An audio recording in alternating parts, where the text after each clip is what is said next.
Good morning to all of you.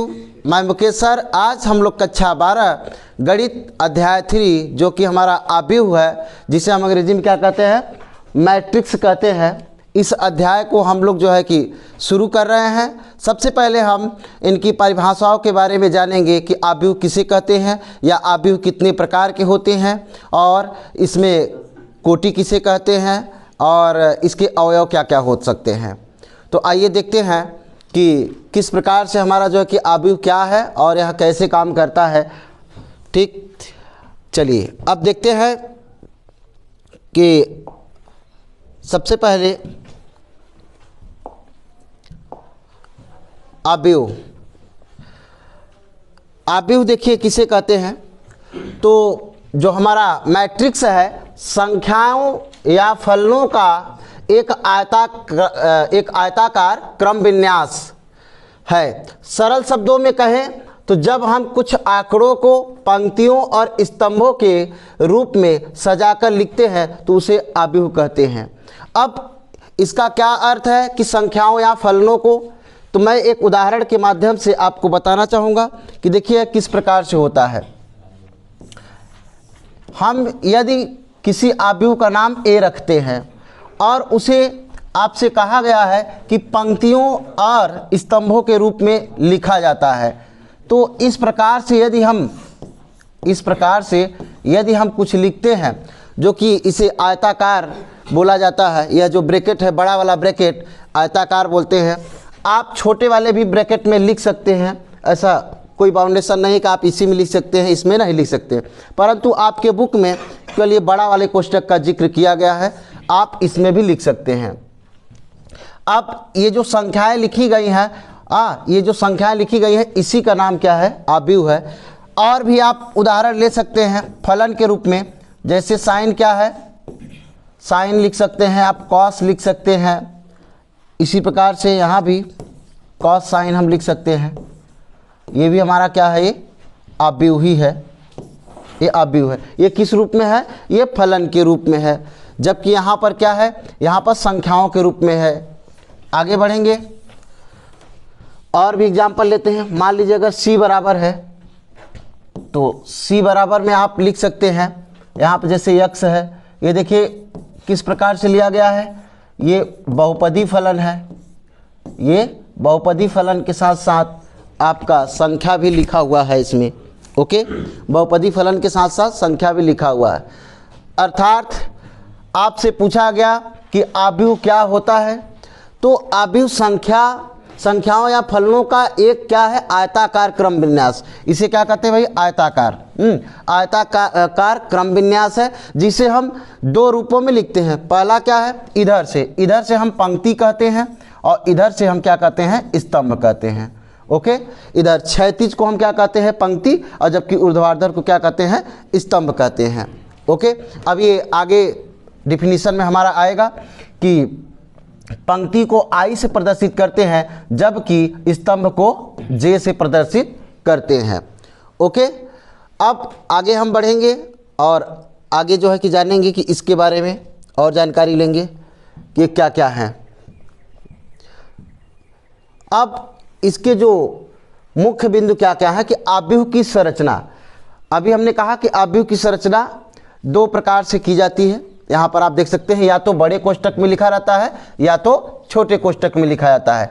इसके अंदर की संख्याओं या फलनों को आव्यूह के अवयव कहते हैं। यदि आपसे पूछा जाए कि आव्यूह के अवयव क्या है, तो जो आव्यूह के अंदर आप लिखते हैं, चाहे फलन लिखिए, चाहे संख्याओं को लिखिए, चाहे फलन लिखिए आप और चाहे आप संख्याओं को लिखिए,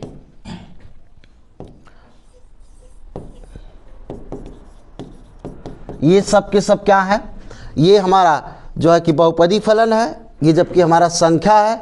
ये जो हम ब्रैकेट में लिख रहे हैं, इसके अंदर ये जो एलिमेंट है, इसी को क्या कहते हैं भाई, ये जो हमने लिखा है, संख्या लिखा है और बहुपद जो लिख रखा है, यानी फलन जो लिखा है, उसी को क्या कहते हैं, अवयव कहते हैं। इंग्लिश में क्या कहते हैं, एलिमेंट्स कहते हैं। ठीक, उम्मीद है आप समझ गए होंगे। चलिए, आप इसे इस प्रकार भी लिख सकते हैं, आप इसे छोटे कोष्ठक में भी लिख सकते हैं। इस तरीके से भी आप बड़े कोष्ठक या छोटे कोष्ठक में भी आव्यूह को रिप्रेजेंट कर सकते हैं, लिख सकते हैं, इसमें कोई डाउट नहीं होना चाहिए। परंतु आपके क्लास में हमेशा ये बड़े कोष्ठक का ही यूज हुआ है, उपयोग हुआ है। आप इस प्रकार से भी जो है कि इसे लिख सकते हैं।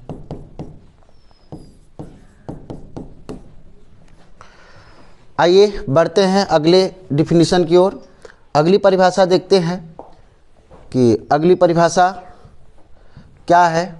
आव्यूह की कोटि, ऑर्डर ऑफ मैट्रिक्स। आव्यूह की कोटि देखिए क्या होता है कि क्या कह रहा है कि यदि किसी आव्यूह में m पंक्तियां हैं और n स्तंभ हो तो उसे m गुणित n के कोटि का आव्यूह कहा जाता है। अर्थात यदि कोई आव्यूह इस प्रकार से लिखा गया है, यदि कोई आव्यूह आपको इस प्रकार से लिखा गया है, यहाँ पर माइनस प्लस कोई भी संख्या हो सकती है, करड़ी में भी यहाँ पर हो सकता है, उससे कोई आपको दिक्कत नहीं होना चाहिए। ठीक है, कोई डाउट नहीं होना चाहिए। चाहे रूट में लिखिए और चाहे बटे में भी हो सकता है, बटे में भी संख्याएं हो सकती हैं। अब यहाँ पर हमें क्या बताना है, आव्यूह की कोटि बतानी है। आव्यूह की कोटि तो पंक्तियों और स्तंभों का गुणनफल ना, गुणनफल नहीं केवल गुणन ना, पंक्तियों और स्तंभों का गुणन क्या कहलाता है, आव्यूह की कोटि। आप इधर देख सकते हैं, अगर मैं इधर से बताना चाहूँ तो ये इधर से कितनी लाइनें हैं आप देख सकते हैं, इधर से 2 पंक्तियाँ और इधर से स्तंभों की संख्या देख सकते हैं 2 3 है। तो सबसे पहले आप लिखेंगे पंक्ति लिखेंगे, उसके बाद क्या लिखेंगे, स्तंभ लिखेंगे। ओके, और बहुत ही मज़े की बात यह है कि यदि हम पंक्ति और स्तंभ यानी कि कोटि का जब हम गुणा करा दें, जो हमें गुणनफल प्राप्त होगा वो आव्यूह में लिखे अवयवों की संख्या होती है। आव्यूह में लिखे अवयवों की संख्या प्राप्त होती है। कैसे, जैसे 2 पंक्ति था और 3 स्तंभ है इसमें, तो जब इनका हम मल्टीप्लाई गुणा कराएंगे तो कितने हुए, 6। आप देख सकते हैं यहाँ पर अवयवों की संख्या जो लिखी होगी वह टोटल कितनी होगी, 6 होगी। ठीक है, उम्मीद है आप समझ गए होंगे कि आव्यूह की कोटि क्या होती है ना, पंक्ति और स्तंभ का गुणा यदि गुणा के रूप में लिख दिया जाए, ये आव्यूह की क्या होती है, कोटि होती है। यदि इसका गुणनफल जो अगर गुणा करके जो प्राप्त होगा वो अवयवों की संख्या होती है। ठीक है, अवयवों की संख्या होती है। यहाँ पर व्यापक रूप में जो एक आव्यूह को ए संक्षेप में, मतलब आव्यूह को कैसे लिखते हैं, हाँ, आव्यूह को किस प्रकार से लिखा जाता है उसके बारे में बताया गया कि आव्यूह को बड़े कोष्ठक में, हाँ, ये ए आई जे क्या है ना, तो ए हमारा अवयव है। ए क्या है, अवयव। एक दूसरे एग्जाम्पल की सहायता से आपको हम समझाते हैं कि दरअसल ए क्या है। इसको थोड़ा और दूर लिखा जाए, यहाँ पर मैं 5 7 -9 या मैं 10 ले लिया। ठीक है, अब आप यहाँ पर देख सकते हैं, यदि मैं कहूँ कि ये जो 7 है, ये 7, अगर ये 7 का आपको नाम बताना हुआ कि कैसे रिप्रेजेंट करेंगे, मैं कहूँ कि 7 के बारे में बताइए तो कैसे कहेंगे कि देखिए पहली पंक्ति ना, पहली वाली पंक्ति और किस स्तंभ में है, दूसरा। यहाँ पर देखिए पहला स्तंभ है और ये कौन सा है, दूसरा स्तंभ। इधर देखिए पहली पंक्ति और ये क्या है, दूसरी पंक्ति। तो ये कहाँ पर है, पहली पंक्ति और दूसरा स्तंभ। ये जो हमारा 7 है यही वो एलिमेंट को दर्शाता है। क्या दर्शाता है, एलिमेंट को, यानी अवयव को बता रहा है। तो इसका अगर नाम लिखना होगा तो कैसे आप लिख सकते हैं 7 का, हाँ, इस 7 का यदि हमें नाम लिखना हो तो आप इस तरीके से लिख सकते हैं। देखिए कैसे, ये पहली पंक्ति यानी कि पहली पंक्ति और ये किस नंबर पे है, दूसरे स्तंभ पे है। इसको आप ऐसे लिख सकते हैं कि A12, 7 हमारा क्या है, A12 है। ओके, ऐसे ही अगर मैं 10 आपसे लिखने के लिए कहूँ ना, तो A देखेंगे हम, ये 10 तो है लेकिन इसका क्या नाम है, देखिए दूसरी पंक्ति, दूसरी वाली पंक्ति में और कौन से लाइन में है, दूसरे स्तंभ में। तो ये देखिए दूसरी पंक्ति और इधर से दूसरा स्तंभ, यानी आप समझ गए होंगे कि जो आई होता है वह पंक्ति को दर्शाता है, जबकि जे किसको दर्शाता है, स्तंभ को। और एक बड़ा आव्यूह लिया जाए, एक बड़ा आव्यूह लिया जाए थोड़ा सा, चलिए इधर और भी नंबर ले लिए जाए, ठीक है। चलिए अब यहां पर जो है कि यदि हमसे पूछा जाए कि ये 8 की स्थिति क्या है, ये जो अवयव है 8 है, इसके बारे में आप बताइए, ठीक है। इसका अगर हमें नाम लिखना होगा, बताना होगा कि इसकी स्थिति क्या है, ये कौन किस स्थान पर है, तो आप देख सकते हैं, आप देख सकते हैं कि ये पहली पंक्ति, ये दूसरी पंक्ति और ये तीसरी, यहाँ पे पहला स्तंभ, दूसरा, ये तीसरा और ये चौथा। तो आप जहाँ जाना वहाँ पे पहले जाना चाहेंगे तो कहाँ से, दूसरी पंक्ति है और किस स्तंभ के है, तीसरे में। तो आप यहाँ पे लिख सकते हैं दूसरी पंक्ति और तीसरा स्तंभ, है कि नहीं, दूसरी पंक्ति और तीसरा स्तंभ। ये जो हमारा क्या होगा, 8 होगा, क्या होगा हमारा 8 होगा, ठीक है, कि दूसरी पंक्ति में है और तीसरे स्तंभ पर है, बिल्कुल ये क्या होगा 23, 23। और भी यदि आपको देखना हो, मान लीजिए 7 हमें बताना कि 7 की स्थिति क्या है ना, 7, तो देखिए तीसरा पंक्ति हो गया ना, तो तीसरा पंक्ति को हम पहले लिखेंगे, और कौन सा स्तंभ है, कौन सा स्तंभ है, दूसरा स्तंभ है, दूसरा स्तंभ है। यदि हमें 7 की स्थिति बतानी है तो यानी कि 32 नंबर ना, तीसरी पंक्ति और दूसरा स्तंभ। ऐसे ही आपको करड़ी में अगर 2 बताना है, तो करड़ी में यदि आपको 2 बताना है ना, ये आपके प्रश्नावली में क्वेश्चन भी है, इस प्रकार से प्रश्नावली में आपके क्वेश्चन भी है। तो आप देख सकते हैं कि तीसरी पंक्ति और कौन सा स्तंभ है, चौथा, तो तीसरी पंक्ति और चौथा स्तंभ आपका है 34 ना, करड़ी में 2।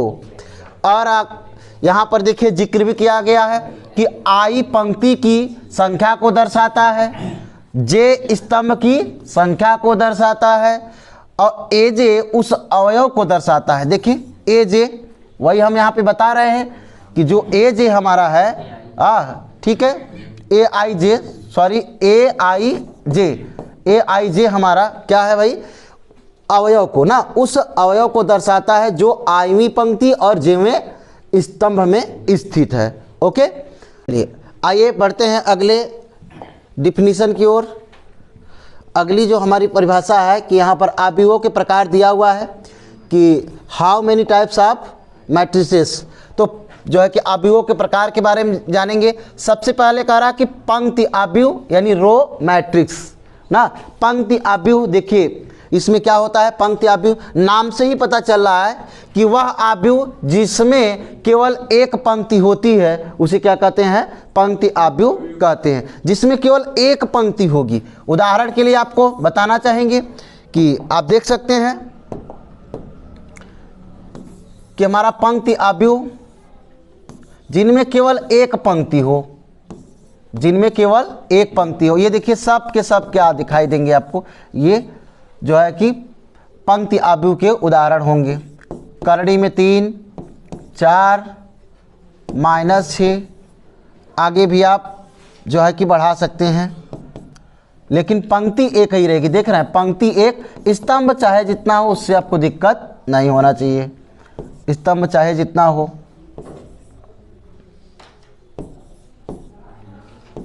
इसमें आप देख सकते हैं एक ही पंक्ति है, पंक्ति एक है, तो ये पंक्ति आव्यूह हुआ ना, ये कैसा आव्यूह है, पंक्ति आव्यूह। स्तंभों की संख्या यहाँ पर मैटर नहीं करती है, तो ये कौन सा आव्यूह हुआ हमारा, पंक्ति आव्यूह ना। ऐसा आव्यूह जिनमें पंक्तियों की संख्या सिर्फ और सिर्फ क्या होती है, एक होती है, केवल और केवल, केवल शब्द लगा है, केवल और केवल एक होती है, पंक्ति आव्यूह कहलाता है। ठीक है, आइए देखते हैं अगला परिभाषा की ओर बढ़ते हैं। आप किसी भी प्रकार से जो है कि डाउट नहीं रखेंगे। मान लीजिए अगर ये डी आव्यूह है, इसमें आपका क्या आ गया, साइन, और इधर क्या हो गया, कास, तो ये भी हमारा क्या है, देखिए स्तंभ तो 2 है, स्तंभ 2 है, परंतु पंक्ति कितनी है, एक ही पंक्ति है। आप देख सकते हैं पंक्ति जो है एक ही है। ठीक है, तो इसकी कोटि अगर आपको लिखनी होगी तो कैसे लिखेंगे, 1 गुणे 2। ये इसकी कोटि भी आप समझते चलिए कि इसकी कोटि जो है कि कैसे लिखा जाता है, पंक्ति को पहले लिखेंगे, स्तंभ को बाद में। यहाँ भी आप देख सकते हैं पंक्ति 1 है और स्तंभ कितना है, 3 है। यहाँ भी देख सकते हैं कि इसकी जो कोटि है हमारा 1 गुणे 3 का है, यहाँ की कोटि क्या है, 1 गुणे 2 की है। इस प्रकार से आप कोटि को भी समझते चलेंगे। और हमने आपको बताया कि यदि हम कोटि का गुणा कर दे, जो गुणनफल प्राप्त होगा, तो वो आव्यूह में उपस्थित अवयवों की संख्या को दर्शाता है। जैसे यहाँ पर जब गुणा करेंगे तो 3 ने कम 3, आप देख सकते हैं यहाँ पर 3 लिखे गए हैं एलिमेंट। ऐसे यहाँ पर देख सकते हैं, यहाँ पे 2 एक कम 2 होगा, देखिए 2 एलिमेंट लिखे गए हैं। ओके, आइए बढ़ते हैं अगले परिभाषा की ओर। स्तंभ, इस बार क्या हमसे पूछा है कि बताइए कि स्तंभ आव्यूह की क्या परिभाषा है। तो अब सेम जैसे हमारा पंक्ति में था वैसे ही हमारा स्तंभ में रहेगा ना। ऐसा आव्यूह जिनमें स्तंभों की संख्या सिर्फ और सिर्फ एक हो। स्तंभों की संख्या कितनी हो? सिर्फ और सिर्फ एक हो, स्तंभ आव्यूह कहलाता है। उदाहरण के लिए हम देख लेते हैं कि इस प्रकार से हमारा कि पंक्तियों की संख्या मैटर नहीं करता। यहाँ पे देखिए केवल और केवल एक स्तंभ है, पंक्ति चाहे जितना हो उससे आपको दिक्कत नहीं होना चाहिए। इसी प्रकार से बी आप देख सकते हैं, करड़ी में 3 4 5 6 7। यहाँ पर देखिए अगर इसकी कोटि लिखना होता तो कैसे लिखते हैं? पंक्तियों की संख्या 3 है, स्तंभों की संख्या 1 है। यहाँ पर देखिए पंक्ति, यहाँ पर जो आपकी पंक्ति है, यहाँ पर हम देख सकते हैं कि हमारे पास कितनी पंक्तियाँ हैं, जो है कि 5 है, और स्तंभों की संख्या कितनी है? 1 है। Sine theta cos theta x square, आप देख सकते हैं कि स्तंभ हमारा 1 है, पंक्तियों की संख्या कितनी है? 3 है। इसकी जो कोटि होगी कितनी होगी? 3 गुणे 1 की होगी। ओके, तो ये हमारा कौन सा आव्यूह हुआ? कॉलम, जिसे अंग्रेजी में कहते हैं COLUMN, कॉलम मैट्रिक्स ना, स्तंभ आव्यूह ना, जिनमें केवल और केवल एक स्तंभ हो, तो हमारा स्तंभ आव्यूह कहलाता है। आगे बढ़ेंगे अगले डिफिनीशन की ओर। अगला देखते हैं क्या हमारा अगला है वर्ग आव्यूह। वर्ग आव्यूह में क्या होता है कि पंक्तियों और स्तंभों की संख्या कैसी होनी चाहिए? समान होनी चाहिए, क्योंकि वर्ग से आपको ज्ञात होगा पूर्व में ही कि वर्ग किसे कहते हैं? जिसकी लंबाई चौड़ाई जो है कि बिल्कुल क्या हो? बराबर हो, और प्रत्येक कोण कितना हो? 90 डिग्री का हो, तो वह आकृति क्या कहलाती है? वर्ग कहलाती है। वहीं से ये भी संबंधित है कि वर्ग आपसे पूछ रहा है कि वर्ग आव्यूह, ठीक है, तो जिनके पंक्तियों और स्तंभों की संख्या समान हो, अर्थात यहाँ पर दे रखा है, देखिए यम और यन, यानी कि पंक्तियों और स्तंभों की संख्या क्या हो जानी चाहिए?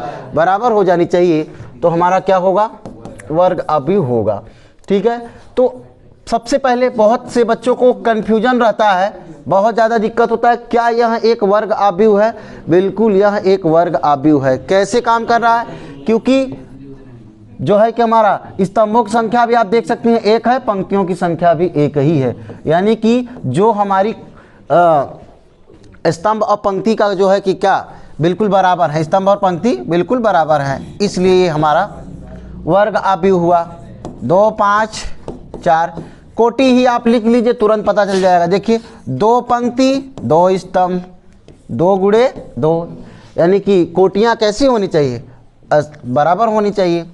आगे बढ़ेंगे, यहाँ पर मान लीजिए एक बी लेते हैं,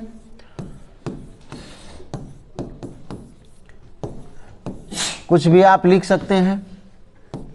अब देखिए क्या ये है? बिल्कुल भी है, ये वर्ग आव्यूह का उदाहरण है, ये वर्ग आव्यूह का उदाहरण है। 3 पंक्ति 3 स्तंभ। इसी प्रकार से आप 4 के लिए भी लिख सकते हैं।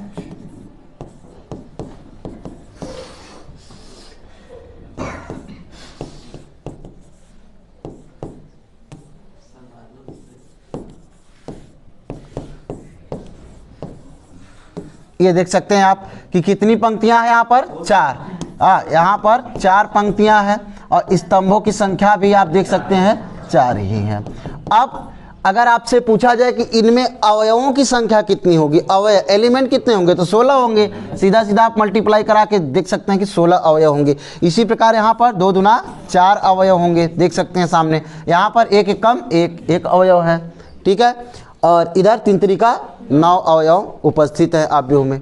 यानी कि वर्ग आव्यूह क्या है कि ऐसा आव्यूह जिनमें पंक्तियों और स्तंभों की संख्या क्या हो, बराबर हो, बिल्कुल समान हो, वर्ग आव्यूह कहलाता है। आगे बढ़ेंगे, नेक्स्ट परिभाषा को हम लोग देखेंगे। नेक्स्ट हमारा परिभाषा है कि विकर्ण आव्यूह ना, डायगोनल मैट्रिक्स, एक वर्ग आव्यूह ना कैसा होना चाहिए भाई, वर्ग आव्यूह होना चाहिए। ये कंडीशन है किसके लिए, विकर्ण आव्यूह के लिए। विकर्ण आव्यूह के लिए हमारा एक वर्ग आव्यूह होना चाहिए कि एक वर्ग आव्यूह जिसके मुख्य विकर्ण ना, जिसके मुख्य विकर्ण। अब यहाँ पर हम आपको बताएंगे कि मुख्य विकर्ण क्या होता है ना। प्रिंसिपल डायगोनल को छोड़कर अन्य सभी अवयव शून्य होते हैं। क्या होते हैं, अन्य सभी अवयव शून्य होते हैं। तो सबसे पहले विकर्ण आव्यूह का उदाहरण मैं आपको लिख करके दिखाऊं ना। विकर्ण आव्यूह में क्या होता है कि विकर्ण आव्यूह को छोड़कर, पहले छोटा सा ले लिया जाए, बाकी सभी अवयव कैसे होते हैं, शून्य होते हैं। आप देख सकते हैं ना विकर्ण, ये जो हमारा है, ये जो हमारा विकर्ण है, इसे आप देख सकते हैं, ये जो विकर्ण है इसको छोड़कर बाकी जो अवयव लिखे गए हैं कैसे हैं, शून्य है। और एक एग्जांपल लिया जाए ताकि बेहतरीन तरीके से आप समझ सकें।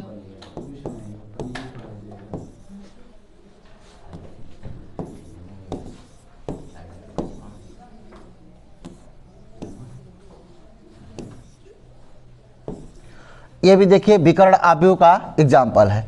कैसे है आप देख सकते हैं कि इसका जो डायगोनल है यानी जो विकर्ण है ना, इसी को हम क्या कहते हैं, मुख्य विकर्ण कहते हैं। इसमें कितने विकर्ण हैं, दो विकर्ण हैं। इसमें किसी भी आव्यूह में कितने विकर्ण होते हैं, दो विकर्ण होते हैं। एक इधर से भी तो होता है, इधर से भी विकर्ण होता है, परंतु हमें जो भी कार्य करना है जिसके मुख्य विकर्ण, प्रथम विकर्ण को ही क्या कहते हैं, मुख्य विकर्ण कहते हैं। ठीक, और प्रथम विकर्ण के सापेक्ष ही हम आने वाले प्रश्नों को क्या करेंगे, प्रसार करेंगे। क्योंकि अगर हम सेकंड विकर्ण को लेंगे, इधर लेंगे, तो हल करना थोड़ा सा जटिल होता है, कठिन होता है, जबकि प्रथम विकर्ण के सापेक्ष हल करना प्रश्नों को आसान माना जाता है। इसलिए सभी सवालों को हम लोग कैसे हल करेंगे, प्रथम विकर्ण के सापेक्ष। तो आपसे देखिए कहा है कि इसी को क्या कहते हैं, मुख्य विकर्ण, जबकि ये दूसरे वाले को क्या कहते हैं, मुख्य विकर्ण नहीं कहते हैं। ये प्रथम विकर्ण जो हमारा होगा मुख्य विकर्ण होगा कि मुख्य विकर्ण को छोड़कर शेष सभी अवयव आप देख सकते हैं, शेष सभी एलिमेंट कैसे लिखे गए हैं, सब शून्य लिखे गए हैं, जीरो लिखे गए हैं। आप यहाँ पे जो भी आपके मन में आए, करड़ी में 5 बिल्कुल हो सकता है, कोई दिक्कत नहीं, माइनस हो सकता है, जो आपके मन में आए लिख सकते हैं। बाकी अन्य सभी को क्या करना है, शून्य रखना है। ये हमारा कौन सा आव्यूह कहलाएगा भाई, विकर्ण आव्यूह कहलाता है। ठीक है, आगे नेक्स्ट हम देखेंगे अदिश आव्यूह। अदिश आव्यूह में क्या करना है कि एक ऐसा विकर्ण आव्यूह, विकर्ण आव्यूह अभी आपने देखा कि विकर्ण को छोड़कर शेष सभी अवयव कैसे थे, शून्य थे ना। तो आव्यूह जिसके विकर्ण के सभी अवयव क्या हों, समान हो, तो हमारा क्या कहेगा, अदिश आव्यूह कहलाएगा। ठीक है, तो किस प्रकार का होगा, आइए देखते हैं कि यहाँ पर विकर्ण आव्यूह में कि बाकी अवयव जो है हमारे कैसे थे, शून्य थे। यहाँ पर ये कंडीशन है कि ये कैसे होने चाहिए, समान होने चाहिए, हाँ बिल्कुल बराबर होने चाहिए। ओके, और एग्जाम्पल देख लेते हैं, बिल्कुल राइट है। यहाँ पर विकर्ण को इस बार 3 लिया गया, बाकी सबको 0 रखना है। आप देख सकते हैं ये क्या है, आप यहाँ पे कॉमन भी ले सकते हैं, तो यहाँ पे अंदर कितना बचने वाला है, 1 1 ही बचेगा। यहाँ से आप अगर 2 को कॉमन लेते हैं, आपके बुक में 1 1 दिया जा सकता है, तो आप इससे बिल्कुल आराम से कॉमन लेंगे तो यहाँ पर क्या बचेगा, 1 ही बचेगा। कि प्रथम पंक्ति से 2 और द्वितीय पंक्ति से क्या 2 कॉमन लेने पर, उभयनिष्ठ जब आप लेंगे तो यहाँ पर 1 1 ही बचेगा। इसी प्रकार यहाँ 3 कॉमन लेने पर क्या बचेगा, 1 1 ही बचेगा। तो यानी कि जो हमारा अदिश आव्यूह है इस प्रकार से कि विकर्ण तो बिल्कुल समान होने चाहिए और अन्य सभी अवयव शून्य होने चाहिए। ठीक है, अन्य सभी अवयव शून्य होने चाहिए। यदि इसकी कोटि लिखते हैं तो 2 × 2, हाँ। और ये सब खास बात ये है कि अगर विकर्ण आव्यूह आ गया तो कैसा होना चाहिए, हमारा जो होना चाहिए वर्ग आव्यूह ही होता है वो। देखिए यहाँ पर भी 3 पंक्ति और 3 स्तंभ, हाँ। और आप ये भी जानते रहिए कि यहाँ पर भी हमारा एक और एग्जाम्पल हम ले सकते हैं ए कि 1 0 0 0 0 1 0 0 0 0 1 1।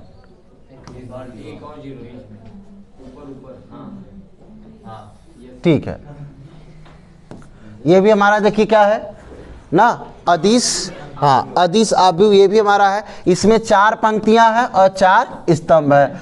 अब गुणा कराने में कितना प्राप्त होगा? 16, यानी अवयव संख्या कितनी होगी? 16 होगी। ठीक है, तो चाहे आप ऐसे दिखा सकते हैं एग्जाम्पल और चाहे उस प्रकार से दिखा सकते हैं। चलिए आगे बढ़ते हैं अगले डिफिनीशन की ओर। अगला डिफिनीशन हमारा है तत्समक। तत्समक या इकाई आव्यूह, आइडेंटिटी मैट्रिक्स ना, एक वर्ग आव्यूह जिसके मुख्य विकर्ण के सभी अवयव एक होते हैं और शेष सभी शून्य होते हैं। देखिए विकर्ण आव्यूह और तत्समक आव्यूह यानी इकाई आव्यूह भी इसी को कहते हैं, अंतर है ना। यहाँ पर आपको एकदम स्पष्ट रूप से कहा गया है कि विकर्ण आपके क्या होने चाहिए? एक ही होने चाहिए और अन्य सभी क्या होने चाहिए? शून्य होने चाहिए। ये देखिए कौन सा आव्यूह हुआ भाई? तत्समक आव्यूह हुआ। ठीक है, तत्समक आव्यूह हुआ। इसे आई से भी प्रदर्शित करते हैं ना, इसे आई से भी प्रदर्शित करते हैं क्योंकि जब इसे प्रसार करेंगे तो सिर्फ और सिर्फ एक आएगा। क्या आएगा? एक आएगा। अब मैं यहाँ पर थोड़ा सा आपको प्रसार करके दिखाता हूँ कि इसका मल्टीप्लाई सबसे पहले, अभी हम आगे के जो है कि क्लास में आपको जो है कि आगे की वीडियो में बताएंगे कैसे प्रसार होता है। तो इनका हम मल्टीप्लाई कराएंगे तो 1 होगा और इनका इधर करा देते हैं तो कितना होगा भाई? 0 होगा। तो यहाँ पर कितना प्राप्त हुआ? 1 प्राप्त हुआ। आप विकर्ण वाले आव्यूह में आप देखेंगे कि हमेशा चाहे 2 गुणे 2 का हो चाहे 3 गुणे 3 का हो, हमेशा आपको जो है कि यहाँ तत्समक आव्यूह में एक ही प्राप्त होगा। और एग्जाम्पल हम लेते हैं, जैसे यहाँ पर 0 0 0 1 0 0 0 1। यहाँ पर देखिए 3 गुणे 3 विकर्ण आपका 1 है, अन्य सभी अवयव शून्य है। प्रसार कैसे करते हैं? शायद यहाँ पर आपको कम समझ में आए क्योंकि अगली क्लास में हम आपको बताएंगे कि प्रसार कैसे होता है। ठीक है, तो देखिए किस प्रकार से होता है। तो यहाँ पर मैं R1 के सापेक्ष प्रसार करता हूँ। तो प्रसार कैसे होता है ध्यान से देखिएगा। यहाँ पर आपको क्या है? 1 है, फिर आप कोष्टक बनाइए, प्लस माइनस करके चलता है। ठीक है, तो आप यहाँ से 1 उठा लिए। अब देखिए ये जहाँ से आपने उठाया यानी कि R1 के सापेक्ष प्रसार कर रहे हैं, यहाँ पे यदि आप खड़े हैं तो ठीक है उसका स्तंभ और उसकी पंक्ति जो है कि हट जाती है ना। ये पंक्ति स्तंभ और ये पंक्ति हट गई। अब कौन बचे? ये 4 बचे, यही चारों बचे हैं। जहाँ पे आप खड़े हैं ये पंक्ति और स्तंभ हट चुका है। तो अब गुणा कराइए इनका, तो क्या होगा? 1 1 कम 1 और फिर माइनस रहता है बीच में सूत्र में, 0 का 0 में कराएंगे 0। फिर आगे अगर प्लस है तब क्या आएगा? माइनस क्रम से। अब यहाँ पे आ जाइए, आप 0 लीजिए। हाँ, यहाँ पर 1 था तो अब यहाँ पे 0। अब ध्यान से देखिएगा, जहाँ पे आप खड़े हैं, जहाँ पे आप खड़े रहेंगे उसकी पंक्ति और उसका स्तंभ हट जाता है, उसको भूल जाइए। यहाँ पे आप खड़े हैं तो ये पंक्ति गायब हो गई और ये स्तंभ गायब हो गया। बचा क्या आपके पास? यहाँ 2 अवयव और यहाँ पे 2 बचे हैं। तो 0 का 1 में कराएंगे तो 0 ही आएगा, 0 का 0 में कराएंगे तो 0 ही आएगा। फिर देखिए प्लस माइनस, अब क्या आएगा? प्लस। लास्ट में भी क्या है? आपका 0 ही है। ठीक, तो आप यहाँ पे आ चुके हैं। तो ये पंक्ति गायब और ये स्तंभ गायब। तो क्या बचा आपके पास? ये चारों बचे हुए हैं। तो 0 का 0 में कराएंगे, हमेशा पहले इधर प्रथम विकर्ण के सापेक्ष ही काम करेंगे और फिर 0 का 1 में कराएंगे तो क्या होगा? 0 ही होगा। यानी ये सब तो 0 हो गए। आप देख सकते हैं कि कुल मिलाकर 1 में से 0 गया तो 1 ही आएगा, 1 1 कम 1। आपने देखा कि आप चाहे जितना बड़ा आप आव्यूह ले लीजिए उसका आंसर 1 ही आएगा। इसलिए इसे जो है कि आई से प्रदर्शित करते हैं। ठीक है, तत्समक अवयव जिसे कहते हैं आइडेंटिटी मैट्रिक्स ना, आई से जो है कि कैपिटल आई से क्या करते हैं, प्रदर्शित करते हैं। आगे के प्रश्नों में हम हल करेंगे, जहां पर आई होगा वहां पर एक मान लिया जाएगा। उम्मीद है आप समझ गए होंगे कि तत्समक अवयव क्या होता है और इसे कैपिटल आई से प्रदर्शित करते हैं। विकर्ण आपका 1 होगा और अन्य सभी क्या होंगे, 0 होंगे, 0 होंगे, तो हमारा तत्समक यानी इकाई अवयव होगा। ठीक है, आगे बढ़ते हैं हम लोग। और एक चीज़ और, तत्समक आपने देखा, रिजल्ट देखा, 2 × 2 का प्रसार करके आपको दिखाया गया और यहाँ पर 3 × 3 का प्रसार करके आपको दिखाया गया। अब आपको यह डायरेक्टली जानकारी होनी चाहिए कि यदि हमारे पास तत्समक अवयव दिखाई दे रहा है तो उसका जो प्रसार करेंगे तो इतना बड़ा प्रसार करने की ज़रूरत नहीं है। तत्समक अवयव हो गया तो उसका मान कितना होता है, 1 होता है ना। डायरेक्टली आप जानते रहिए कि तत्समक अवयव यदि दिया गया है तो उसका जो मान होगा 1 होगा प्रसार करने पर, जिसे हम आइडेंटिटी मैट्रिक्स कहते हैं। नेक्स्ट देखते हैं, नेक्स्ट डिफिनीशन हमारा क्या है ना, शून्य अवयव। नाम से ही पता चल रहा है शून्य अवयव कि वह अवयव जिसके सभी अवयव क्या हैं, शून्य होते हैं। शून्य इसे 0 से दर्शाया जाता है। शून्य अवयव नाम से ही पता चल रहा है कि इसमें के सभी अवयव क्या होंगे, शून्य होंगे, तो शून्य अवयव होगा। चाहे जिस कोटि की आप लिख करके रखें ना, आप चाहे जिस कोटि की आप लिख कर रखें, ये सब क्या है, शून्य अवयव है। और शून्य अवयव को क्या आप खुद से देख सकते हैं, यदि इसका प्रसार किया जाएगा या इसी का प्रसार किया जाएगा तो क्या आएगा, 0 आएगा। इसका भी प्रसार किया जाएगा तो 0 ही आएगा। तो इसे जो है कि किससे प्रदर्शित करते हैं, ये ना, इसे क्या 0 से प्रदर्शित करते हैं ना। और आपको समझ में आएगा कि ओ भी लगता है ना, ओ की तरह लगता है ये, ठीक है। तो आप ओ भी समझ सकते हैं, अन्यथा ये 0 प्रसार करने पे क्या आएगा, 0 आएगा। ठीक, तो इसे 0 से प्रदर्शित यानी कि प्रसार करने में हमारा 0 प्राप्त होता है, जिसे हम क्या कहते हैं, शून्य अवयव कहते हैं। कि सभी अवयव की संख्या जितने भी होंगे सब के सब शून्य होंगे। आगे बढ़ते हैं, अगला हमारा है ऊपरी त्रिभुजीय और निम्न त्रिभुजीय अवयव। यानी ऊपरी त्रिभुजीय अवयव ना, मुख्य विकर्ण के नीचे, देखिए क्या है ऊपरी त्रिभुजीय, क्या है कि मुख्य विकर्ण के नीचे के सभी अवयव शून्य होते हैं। मुख्य विकर्ण के नीचे के सभी अवयव कैसे होते हैं, शून्य होते हैं। तो एग्जाम्पल के थ्रू आप देख सकते हैं कि किस प्रकार से कह रहा है कि ये त्रिभुजी क्यों होता है। आइए हम उसको भी जानेंगे। कि सबसे पहले कह रहा है कि जो हमारा विकर्ण है, विकर्ण के नीचे के, मान लीजिए हमारा विकर्ण है, ठीक है, और उसके नीचे के सभी अवयव कैसे होने चाहिए, शून्य होने चाहिए। यहाँ पे 2 है, यहाँ 3, यहाँ 0, यहाँ पे 4।